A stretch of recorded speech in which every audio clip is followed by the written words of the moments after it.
Good morning students, this is Junita Mukherjee once again in SS Public School giving you the topics for the chapter Mechanical Properties of Fluids. So let us discuss this particular topic, variation of pressure with depth. So what is the variation? What is the change in the pressure with depth itself? Variation means change, okay? So basically we are taking a liquid here and this particular box we have taken. In this particular box the liquid is filled with this particular box and a fluid under gravity, and the effect of the gravity is illustrated through pressure on a vertical cylindrical column. This is a cylinder we have taken and this is the vertical column in which the liquid has been placed up, and this is something different other than this particular diagram. So we are taking here how the variation is being changed here. Consider a fluid at rest in a container in the table 10.2.1 at the height h above a point 2. The pressure at point 1 and 2 are P1 and P2. So where 1 and 2 are, this is P1 and this one is P2. Okay, 1 and 2. So here we have 1 and 2 given as the respectively the pressure positions or the pressure points. Consider a cylindrical element of fluid having area of base A and height h. So height h we have taken and base area is A here. Now as the fluid is at rest, the resultant horizontal force should be 0 and the resultant vertical force should balance the weight of the element. The force acting in the vertical directions are due to the fluid pressure at the point P1A acting down at the point P2A acting upward. So P2 is acting upward and P1 is pointing towards down. Okay, so there is a pressure created at that particular point. So the force acting in the vertical position are due to the fluid pressure at the top P1A and acting downward at the bottom P2A acting upward.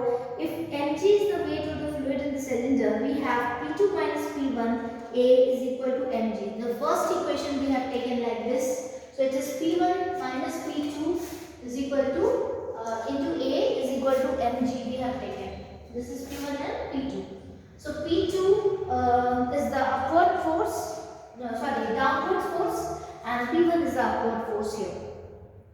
And rho is the mass density of the fluid. We have the mass of the fluid to be at m equal to rho into V, that is equals to rho HA. So that P2 minus P1. So in this particular value, we will change this particular value rho V equal to rho HA. So in place of this mg, we can replace this particular value as rho HA. Change this position, we will get rho GH. Second equation.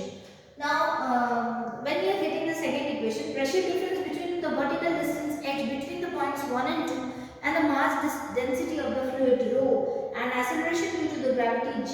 If point 1 under discussions is shifted to the top of the fluid, say water, which is open at the point open to the atmosphere, P1 is replaced by the atmospheric pressure PA and we replace P2 by P, then we will have this equation. Third equation, that is P. I have already told that if P1 is replaced by PA and P2 is replaced by P, then we will have this equation like this. P equal to PA minus rho GH. Third equation. Okay. So this is how this relation, this particular equation is being showing variations, and thus the pressure P at depth below the surface of the water of the liquid open to the atmosphere is greater than the atmospheric pressure by at amount to rho G h. The excess of the pressure P minus PA at depth h is called the Gauss pressure. This is what we call the gross pressure at that particular point itself. The excess of P minus PA is what we call the Gauss pressure. The area of the cylinder is not appearing in the excess of the absolute pressure, equation number 10.7, and the height of the fluid column is important and not cross-sectional area or base area of the shape of the container. The liquid pressure is the same for all the points at the same horizontal level. So the result is appreciated through the example of hydrostatic paradox. This is an example of a hydrostatic paradox. Here we have three vessels. Okay, in the three vessels, same type of fluid is there and at the same height it has been taken. So the pressure of here, of this particular liquid at here and here what this particular also says, that at the pressure at the same height will have the same value, but pressure at the different heights will have the different value, and pressure P minus rho P minus Pa is the depth of the depth h. At depth h is called the gross pressure at that particular point itself, because excess of pressure is there. Excess of pressure P minus Pa at depth h is given by the gross pressure itself. Now we will looking forward to the next particular topic, which is there is atmospheric pressure and gauge pressure. Now next we have already studied about the gross pressure. Now we will learn about the atmospheric pressure. What is it?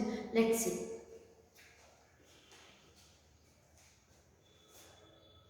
So I will be concluding in the next video once again.